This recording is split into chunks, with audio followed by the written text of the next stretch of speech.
You're listening to the Midlife Edit. Think of this as your remix for midlife strength, mindset, and living unapologetically. I'm Jen, your host, and together we're making this chapter not just good, but a damn good chapter. This is the Midlife Edit.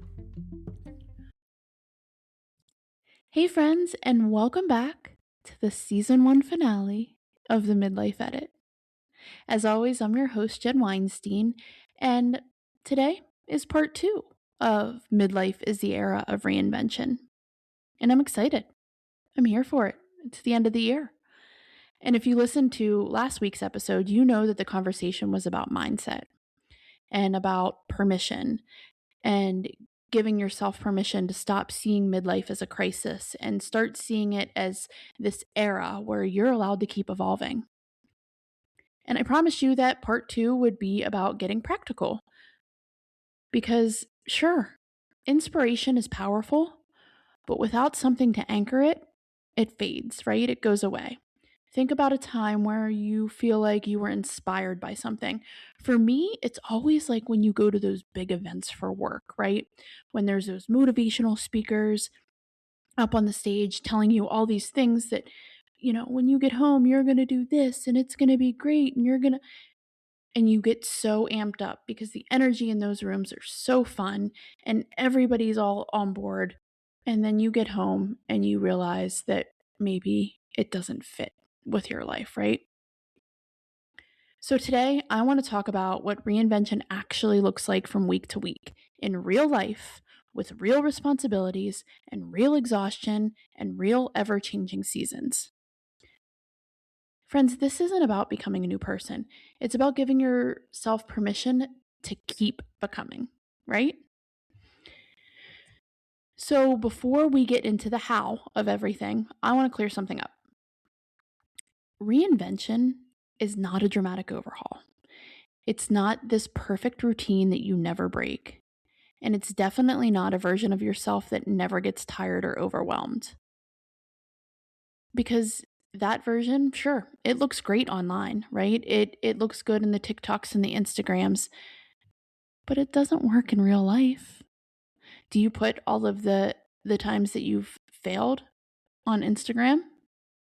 I mean, maybe you do, and that's awesome, good for you, but most people don't, right? Midlife reinvention has to fit inside your life and not on top of it. It's not that superficial thing. So back to those big work events or conferences that you may go to if you work in an industry where they have things like that. But you're all hyped to get there and it's so exciting and you're going to go home and you're going to do all these things. Then you realize it doesn't fit inside your life. Sure, it looks great on the outside and it looks like, you're putting a mask on, but it's not really fitting you, right? So here's a shift that you can make that may change everything for you. Reinvention doesn't happen through rules. It happens through rhythms. Rules are rigid, right? It's a yes or a no. But rhythms, they adapt. Rules that you want to follow say things like, if I miss a day, I failed. The thing that I think about here is 75 hard. I've done 75 hard. I completed it one time and it was amazing. But I also failed, right? Because if you don't take that picture every day, or you don't read those 10 pages, or you don't get your second workout, you have to start all over. That's a rule, and rules are rigid, right? But if you get into a rhythm, you can adapt. Rhythms say, I come back to this when life shifts. And midlife requires those rhythms because your energy and priorities and capacity, they're not static, right? They don't just stay. You have to keep adjusting and keep aligning, right? So you need those rhythms, especially in midlife. And reinvention also doesn't live in big declarations. It lives in ordinary weeks and ordinary days, even ordinary moments. So instead of asking, what do I want my life to look like? Ask, what do I want a normal week to feel like? And here's some framework that you can use, and you can take it and make it your own. But this is the midlife edit, so let's talk about it. Let's talk about the weekly edit. Once a week. Not every day. Once a week. Ask yourself 3 questions. First one, what deserves consistency right now? Movement, strength, protein, sleep, quiet time, walking, writing? Not everything, just something. So pick one. Number 2, what needs flexibility this week? Is it your workouts or your schedule? Or ready for this one? Is it your expectations? Flexibility isn't weakness, it's awareness. And number 3, what can I release without guilt? Because something always has to give, right?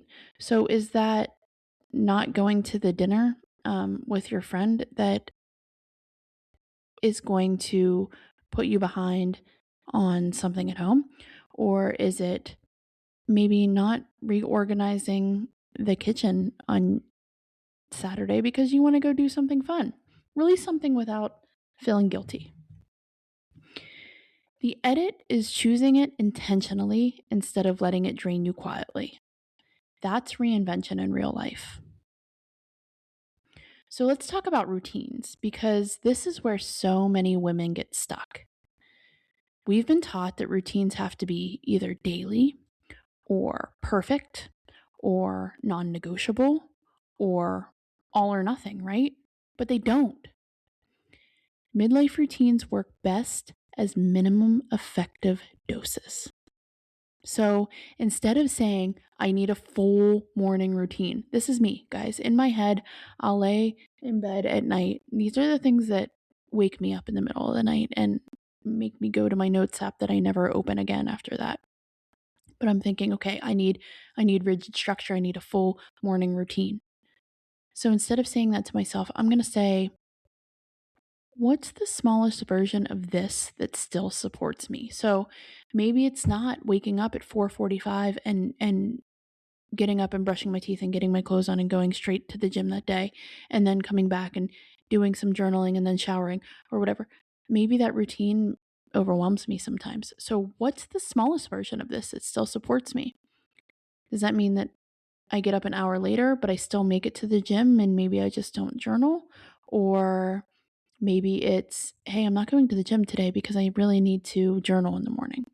Or maybe it's just 5 minutes of movement, or making sure that I have protein at breakfast, or doing 3 workouts instead of 5.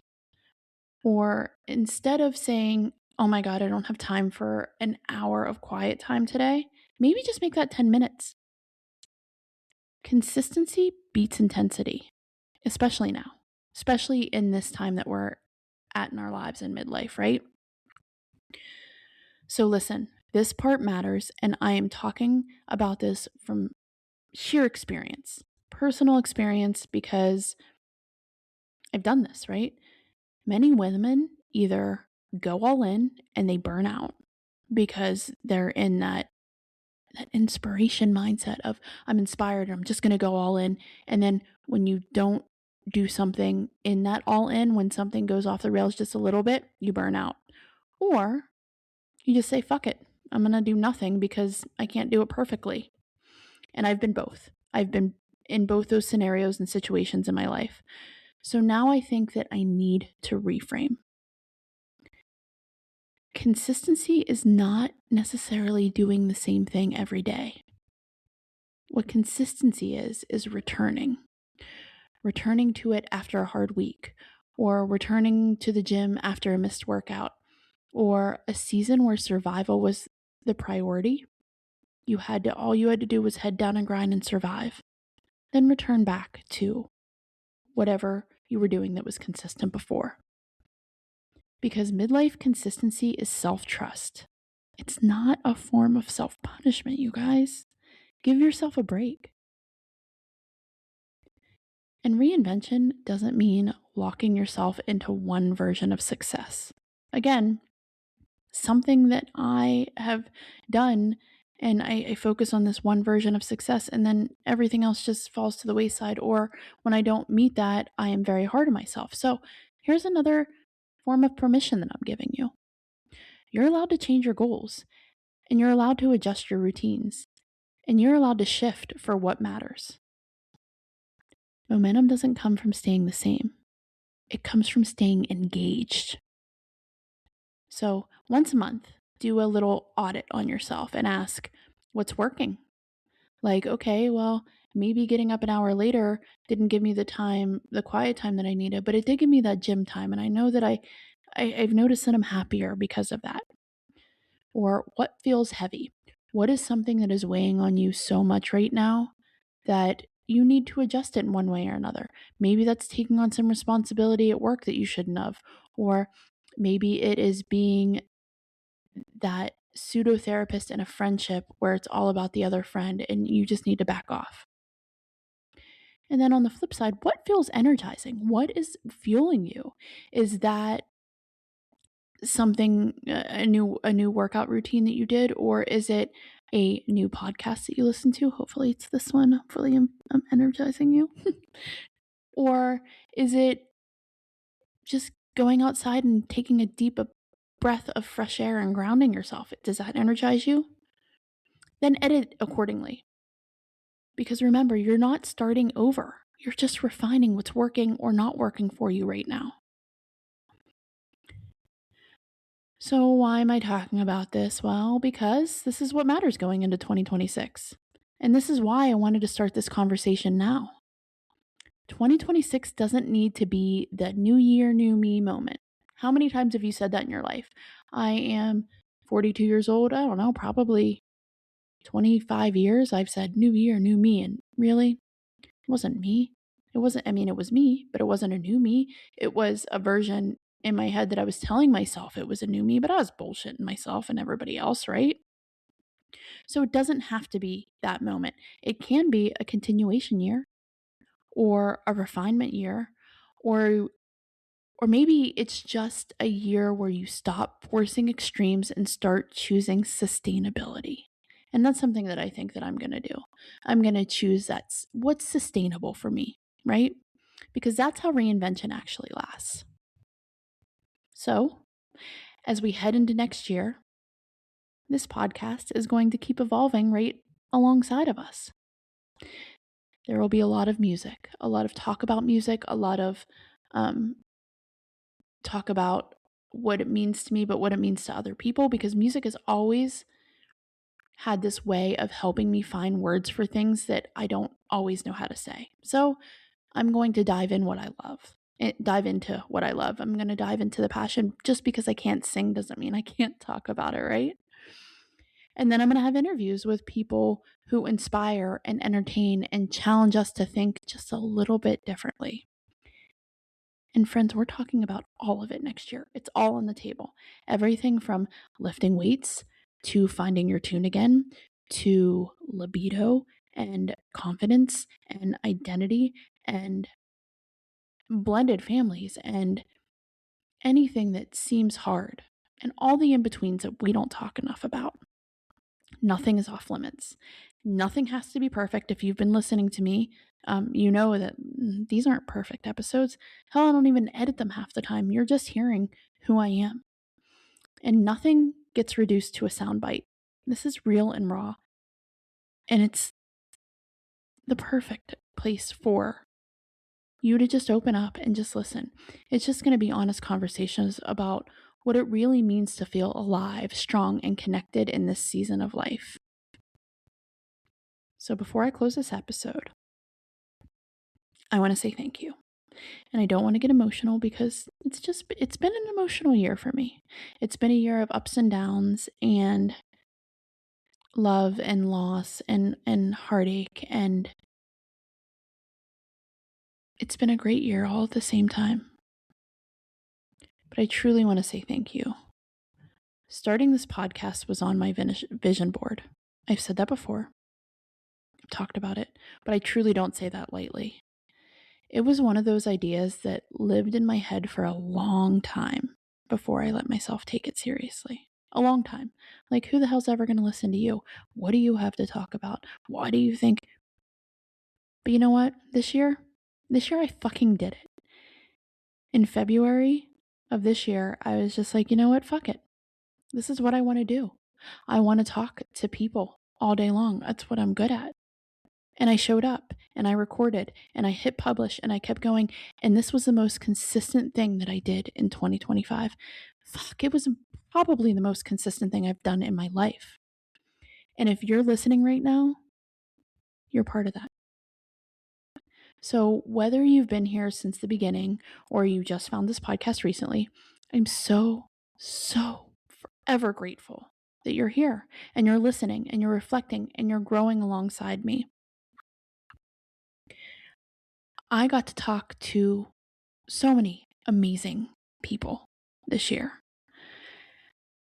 Everyone from, a fellow podcaster who has the love for a band that I'm in love with, to a friend who's a nurse practitioner who really just wants people to be able to get healthy, to women who are out here breaking records in midlife on motorcycles, and authors, and people who, want you, the mother wound, the one want to help you heal wounds and find your place again. And the lead singer from one of my fucking favorite bands growing up. Like, how lucky am I? I'm not trying to brag, but I'm gonna take my flowers. I think that's how you say it, right? Is it so cringe that I just said that? I'm gonna get my flowers or whatever because I put myself out there this year. I talked to Jarrett Reddick about mental health, and he inspired me to write that episode, but I feel like this is what I was meant to do all along.